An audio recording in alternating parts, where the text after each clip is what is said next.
Hello everyone. तो अब जब शाया देखती है कि श्याओ के पास इतना सोफिस्टिकेटेड सिस्टम है तो वो हैरान रह गई थी।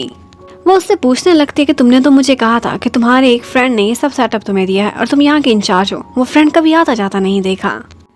अब श्याओ थोड़ा सा हेजिटेट करता है और फिर झूठ बोल देता है कि वो ओवरसीज रहता है। अब शाया का सारा शक दूर करने के बाद वो उसे वहाँ से भेज देता है और कहता है कि काम के बाद मैं तुम्हें समर्स टाइम से पिक करने ज़रूर आऊँगा। अब उसके बाद शाया सीधी जाती है वे के सामने। वे उसे देखकर हैरान रह गया था कि ये फिर से यहाँ पर कैसे पहुँच गई। शाया उससे कहती है कि जो भी झूठ तुमने मुझसे बोले थे अब की बार मैंने वो जी कर देखे हैं। तुम बहुत बड़े झूठे इंसान हो और आज के बाद मैं तुम्हारी किसी बात पर कोई यकीन नहीं करने वाली। उधर हमें श्याओ को दिखाते हैं। वो आज सारा दिन अपना काम कंटिन्यू रखता है। उसके बहुत सारे रोबोट्स भी उसके साथ लगे हुए थे और उसने फैसला किया था कि अब की बार वो वे को हरा कर ही रहेगा। और फिर बारी आती है एक और कपल की और वो थे प्रोफेसर चेन और आंटी शेन। प्रोफेसर चेन को अब रियलाइज हो गया था कि अगर उनकी लाइफ में कोई स्टार है तो वो आंटी शेन ही है और वो आज लैब में खड़े अपने एस्ट्रोफिजिक्स की जुबान में उन्हें प्रपोज भी करते हैं। जबकि उधर युआन और जिन दोनों आज डेट पर गए हुए थे। युआन को बहुत फिक्र हो रही होती है। वो कहती है कि श्याओ कब उसे बताएगा कि वही विंटर है। अगर शाया को किसी और तरीके से पता चल गया तो वो बहुत गुस्से में आएगी और नाराज भी हो जाएगी। अब जिन कहता है कि ये बात मैं जरूर श्याओ तक पहुंचाऊंगा और उसे मशवरा भी दूंगा। उधर चू शाया जब आज अपने कैफे में बैठी हुई थी तो एक फैमिली को देखकर उसे अपनी फैमिली की बहुत याद आती है। वो अपनी मम्मी डैडी के साथ ऐसे ही किसी न किसी केक शॉप पर अक्सर जाया करती थी। तो आज वापसी पर वो बहुत सैड होती है और श्याओ से कहती है कि देखो अब की बार तो मैं बहुत स्टेबल हो चुकी हूँ और अपनी भावनाओं को मैंने कंट्रोल करना भी सीख लिया है और अपनी पावर्स को भी कंट्रोल करना मैं सीख चुकी हूँ। काश कि मैं अपने मम्मी डैडी से मिल सकती। श्याओ ये सुनता है तो ज़रूर फौरन से उसकी विश पूरी कर देता है। उसे अपने साथ उसके घर ले जाता है और आगे से दरवाज़ा खोलते हैं तो उसके मम्मी डैडी। वो उनको देखकर बहुत खुश हो गई थी। वो लोग मिलते हैं, बहुत सारी पुरानी यादों को भी फ्रेश करते हैं और वो लोग श्याओ के बहुत थैंकफुल थे कि इस सारा टाइम उसने उनकी बेटी का बहुत अच्छे से ख्याल रखा है। अब श्याओ भी उनके घर पर ही रात को सोफे पर सो गया था और फिर उसके बाद सारे मिलकर नाश्ता करते हैं। यहाँ पर मम्मी डैडी ने फील किया था कि श्याओ के हाथों शाया काफ़ी बिगड़ चुकी है और वो दोनों नाश्ते की टेबल पर एक बिखरिंग कपल बने रहते हैं। अब मम्मी डैडी की यही रिक्वेस्ट थी कि शाया अपने घर में शिफ्ट हो जाए। तो वो श्याओ के घर पर आती है और किचन का सारा सामान पैक कर रही होती है। वो बहुत खुश थी, इतने अरसे बाद वो मम्मी डैडी के साथ ही रहेगी। श्याओ का बिल्कुल मन नहीं कर रहा था। वो बहाने बहाने से उसे रोकने की बहुत कोशिश करता है और कहता है कि तुम मेरे लिए बिल्कुल भी बोझ नहीं, मैं तो ऐसे ही तुम्हें कहता रहता था, तुम जब तक चाहो यहाँ रह सकती हो। लेकिन शाया का मन था कि वो अपनी फैमिली के घर में रहे। वो अपने पेरेंट्स के साथ रहे। तो श्याओ को भी उसकी बात माननी पड़ती है और फिर सारा सामान पैक करके वो उसे उसके घर तक छोड़ने के लिए भी जाता है। वहाँ पर एक दफ़ा वो उसका हाथ पकड़ लेता है और उसे खींचकर अपने पास करता है और कहता है, इतने अरसे मैंने तुम्हारा ख्याल रखा, जवाब में मुझे कुछ भी नहीं मिल रहा। तो शाया प्रॉपरली उसका थैंक्स करती है और थैंक्स के साथ साथ वो उसे चीक्स पर एक स्वीट सी किस भी करती है।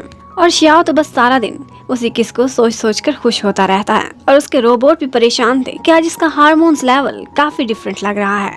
और फिर उसके बाद रात को श्याओ उसे कॉल करता है और उससे कहता है कि इतने अरसे तुम्हारा ख्याल रखने के बदले एक छोटी सी कंपनसेशन वो काफ़ी नहीं थी। मुझे बदले में एक डेट चाहिए जो एक्सक्लूसिवली तुम्हारी और मेरी हो। अब शाया मान जाती है। नेक्स्ट डे वो दोनों डेट पर पहुंचे हुए होते हैं। लेकिन श्याओ के लिए एक सरप्राइज था। उसके मम्मी डैडी भी वहीं पर ही अपनी डेट मनाने आ जाते हैं और अब ये एक डबल डेट बन चुकी थी। लेकिन श्याओ को ऐसे लग रहा था कि जैसे उसको क्वालिटी टाइम नहीं मिल रहा। वो जब भी शाया के क्लोज होने की कोशिश करता था तो डैड आ जाते थे और उनको अलग कर देते थे। और तो और वापसी पर शाया उसे डिनर के लिए घर पर बुलाती है, लेकिन डैड ये कहकर उसे भेज देते हैं कि तुम्हें बहुत सारे ज़रूरी काम हो गए, यहाँ रहने की कोई ज़रूरत नहीं। और फिर उसके बाद हमें दिखाते हैं कि वे एक जगह पर बैठा यही सोच रहा होता है कि शाया के हाथ में कोई सबूत नहीं, उसे सिर्फ सच पता चला है। अगर कुछ होता तो वो मेरे खिलाफ अभी तक वो एविडेंस यूज कर चुकी होती, इसलिए मुझे टेंशन लेने की कोई ज़रूरत नहीं। उधर श्याओ ने बहुत अच्छे से उसके ऐप का एनालिसिस कर लिया था। वो एक्चुअली मेडिसिन से रिलेटेड एक ऐप था, लेकिन उसमें बहुत ज़्यादा गड़बड़ आ रही थी और जैसे ही वो 10 मिलियन को क्रॉस करेगा श्याओ को पता चलता है कि वो फिर डाटा को हैंडल नहीं कर पाएगा। और यही बात वो जाकर वे से भी करता है और उससे कहता है कि तुम इस ऐप से पीछे हट जाओ, इसमें बहुत सारे प्रॉब्लम्स हैं क्योंकि मेरे डैड के सोर्स कोड्स को तुम लोग अच्छे से हैंडल नहीं कर पा रहे और तुम्हारी टेक्निकल टीम फेल हो चुकी है। तुम लोगों का बहुत नुकसान करोगे, हेल्थ इश्यूज क्रिएट हो जाएंगे। लेकिन वे का कहना था तुम खामोशी से मेरे रास्ते से हट जाओ, मैं खुद ही अपनी प्रॉब्लम्स को हैंडल करूंगा। नेक्स्ट डे ऑफिस में भी ये बात वे को अपने टेक्नीशियंस के थ्रू कंफर्म हो जाती है, लेकिन उसे कोई भी परवाह नहीं थी। वो बस अपनी सक्सेस को एंजॉय करना चाहता था और आज वो एक बहुत बड़ी सेलिब्रेशन भी करता है। और यही सेलिब्रेशन की वीडियो जब वायरल होती है तो शियाओ को देखकर बहुत गुस्सा आता है। उसे अपने से ज्यादा उन लोगों की फिक्र थी जो इस ऐप को यूज कर रहे हैं और थोड़े अरसे बाद उनको हेल्थ के इश्यूज होने लगेंगे क्योंकि वो ऐप फाल्टी काम करना स्टार्ट कर देगा। अब उसका भी एक्शन लेने का टाइम आ गया था। इतने में वे को पता चलता है कि सबसे बड़े गेमर विंटर ने उसके ऐप के बारे में सोशल मीडिया पर लिखा है कि इसमें बहुत सारे एरर्स हैं और इसकी वजह से लोगों की हेल्थ भी खराब हो सकती है, इसलिए जल्दी से जल्दी इस ऐप को अनइंस्टॉल करें और इसे फिक्स किया जाए। विंटर इतना बड़ा गेम डेवलपर था कि वे की तो बैंड ही बज जाती है। हर तरफ मीडिया थी, इवन के उसके इन्वेस्टर्स भी उससे क्वेश्चंस करने लगते हैं। वो इतना बड़ा जीनियस नहीं था, उसके पास इस सवाल का कोई जवाब नहीं था। और यहाँ पर उसे एक और बात भी पता चलती है और वो ये थी कि विंटर ने उसके सारे इन्वेस्टर्स को अपनी तरफ बुला लिया है। उसने सभी को ऑफर दी थी कि अगर तुम लोग वे के साथ अगला प्रोजेक्ट कोलैबोरेट ना करो तो फिर अगली गेम में तुम लोग मेरे पार्टनर्स बन सकते हो। विंटर की तो हर ऐप और हर गेम सक्सेसफुल जाता था तो वो लोग उसी को ही चूज करते हैं।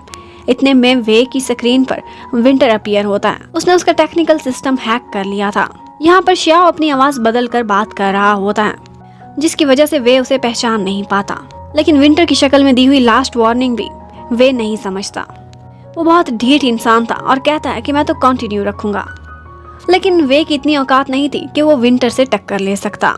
यहाँ पर आज जिन भी आता है शियाओ के पास और उससे कहता है शाह को एक ना एक दिन पता चल जाएगा, वो बहुत नाराज होगी, इसलिए उसे खुद ही बता दो। लेकिन शियाओ का कहना था अभी बहुत से काम है जो इनकम्प्लीट हैं, वो पूरे हो जाएं तो मैं उसे जरूर अपनी रियलिटी बताऊंगा।